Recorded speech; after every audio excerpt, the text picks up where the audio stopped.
In this video, we're going to talk about and discuss the hot girl syndrome, and you're going to see that things are not always as they appear, and we're going to use the hot girl template, the hot girl scenario, to show you where all the possible depths of the situation go.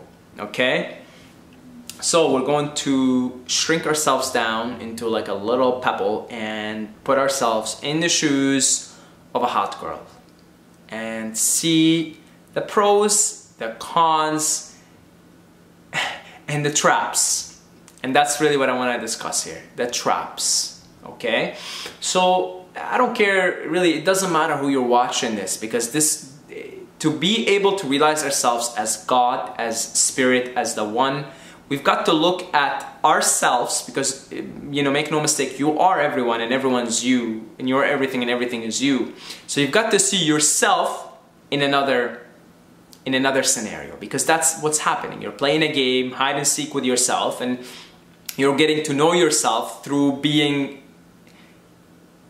incarnated in all these different manifestations, all this form. So it doesn't really matter who you're watching this, okay?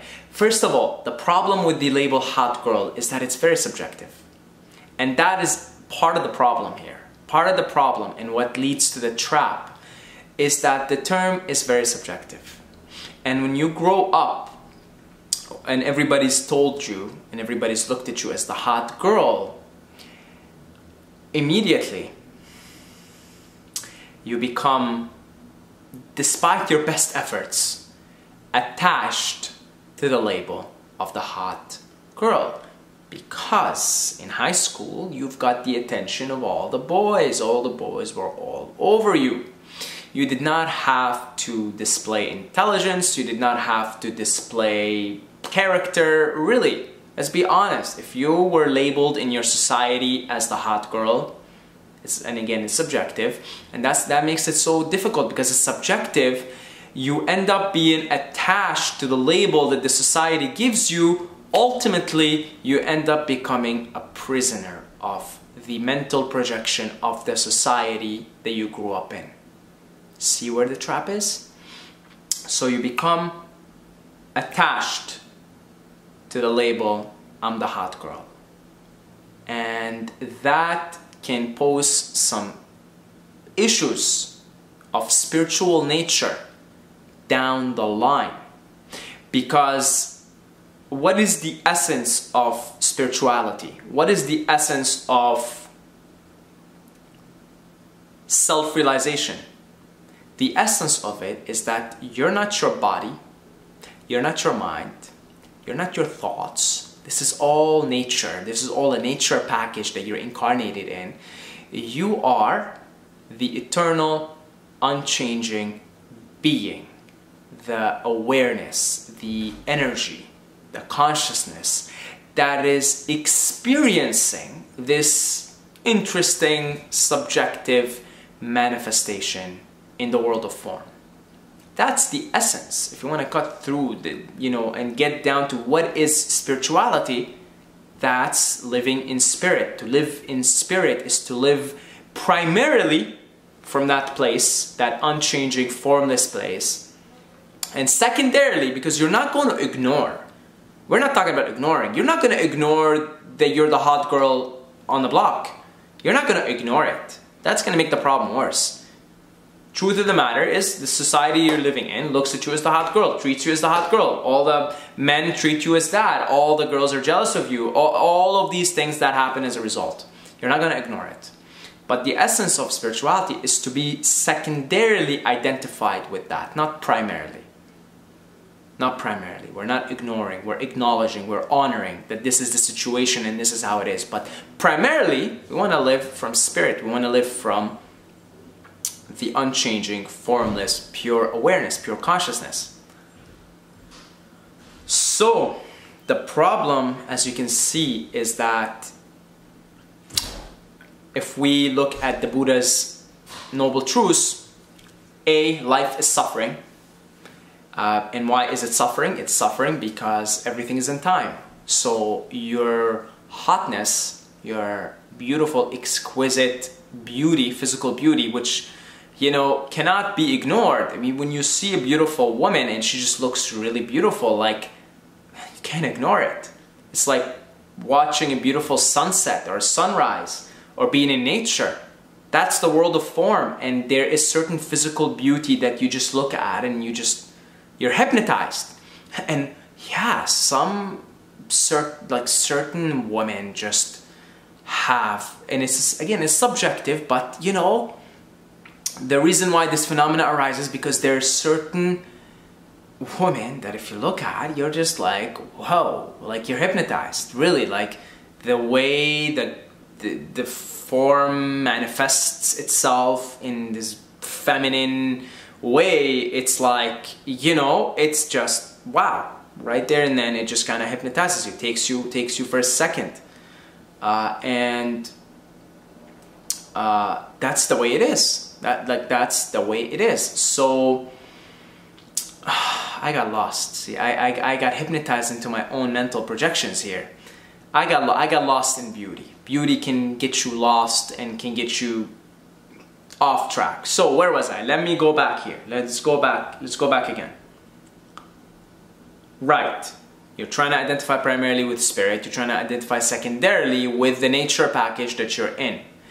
Yes, I was talking about Buddha's noble truths. So the first one, life is suffering. So yes, now I know where I was. Your beauty, your physical beauty, your youth, your vibrancy, that's all in time.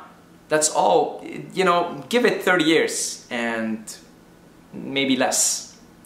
And you're not really going to be so physically beautiful and attractive anymore, to the society, that is. Okay, because now you changed form. There's certain changes in your biology in this world of impermanence.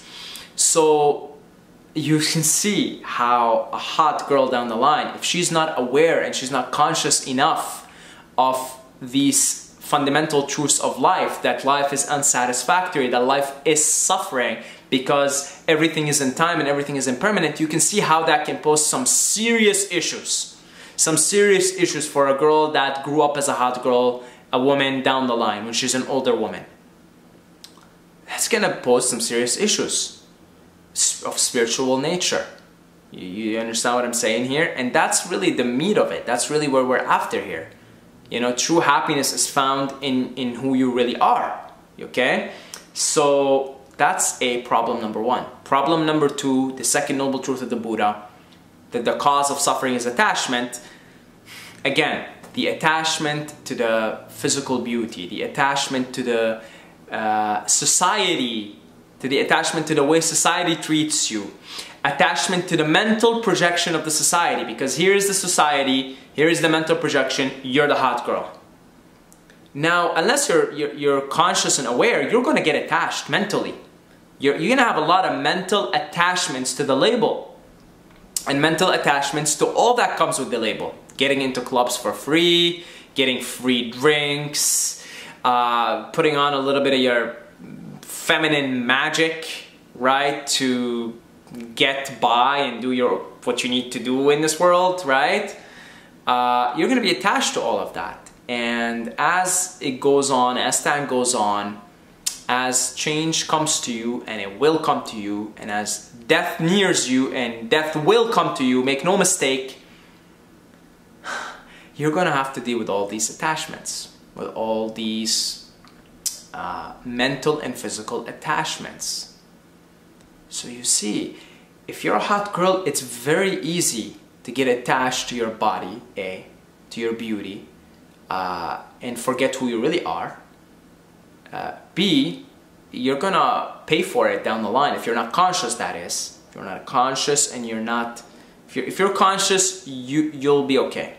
You'll be okay because you already realize these things, you think about these things, and so as you go on being a beautiful woman, being a hot lady, being a hot woman, you know, in the society, but you know in your deep down, you know that, hey, okay, let's play this role for a little while, let it run for a little bit.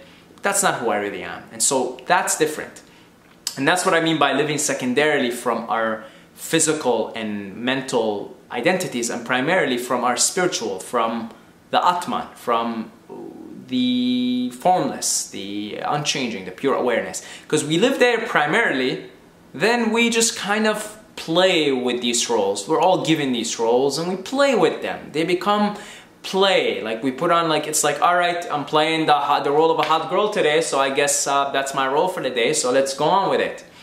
And then, God forbid, you get in an accident or something and your face is, God forbid, burned or something. Today is a new role. I'm playing the role of an ex-hot girl whose face is burned today, and that's my role.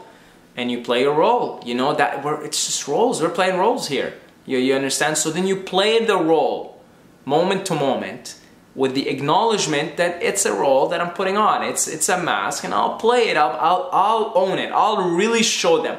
Like, you want to see a hot girl? I'll really show you what a hot girl is. I'll really put on a terrific performance of a hot girl.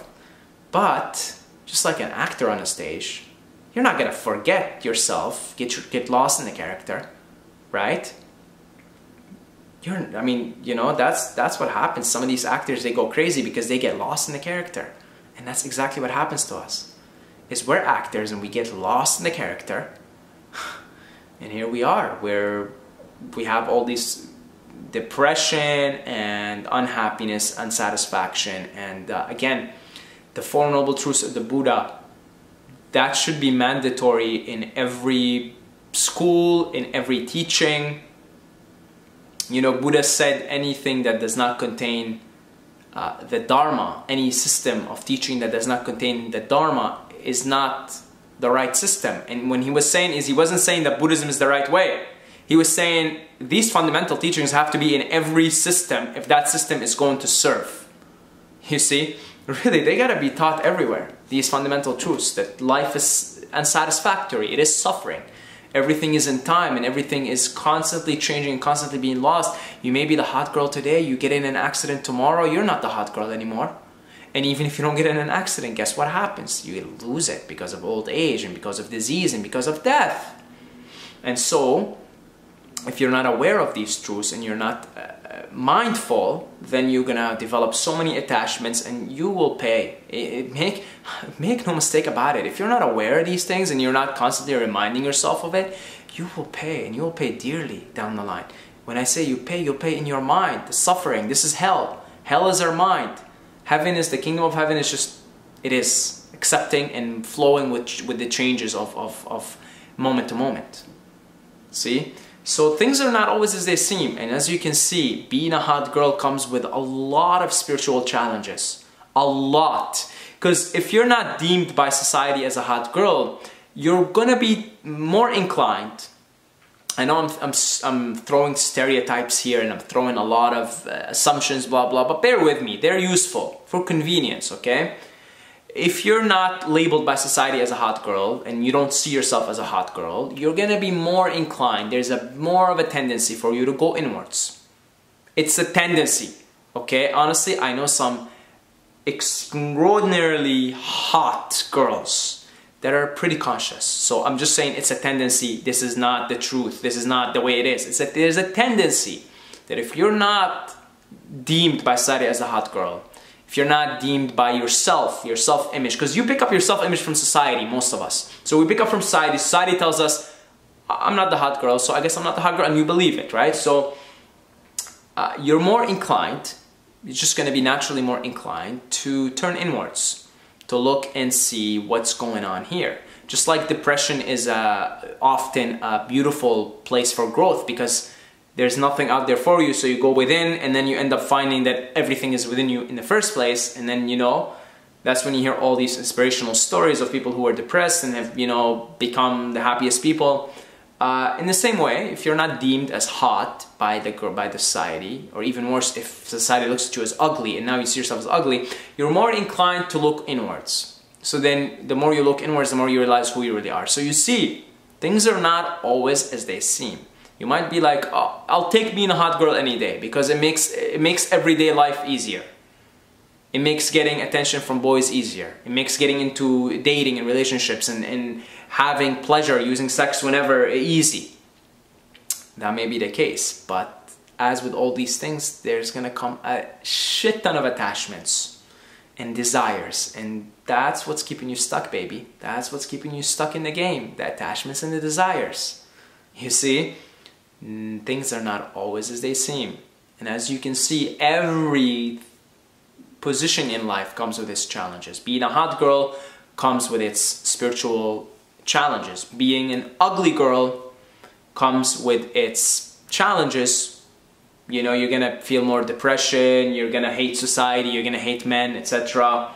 You know, you feel unloved and lonely. That comes with its challenges. But guess what? In that, I would say it's easier for you there to find the within you than it is for a hot girl. But again, these are just tendencies. They're not true, okay? They're not the truth, they're just tendencies.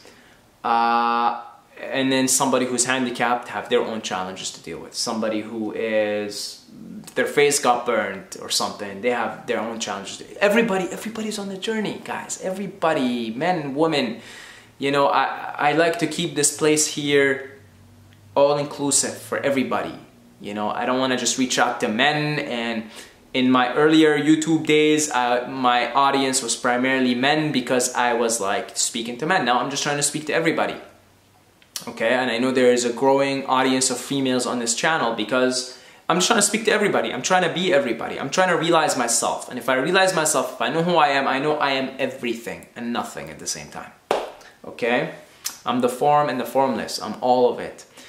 So have compassion. That's the moral of the story. Have compassion for yourself, whatever your position in life is, and have compassion for others. You know, put yourself in their shoes and see what their spiritual challenges are. And as you will see, everybody's got them. Everybody's got them.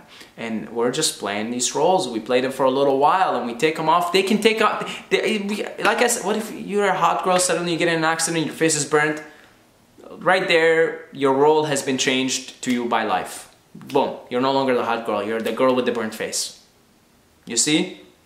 So compassion for all of beings, compassion for yourself, seeing how it really is. Keep the Four Noble Truths of the Buddha in mind at all times. I remind myself of this every single day. Because when I started reading about Buddhism and learning about, you know, I took a course on Buddhism.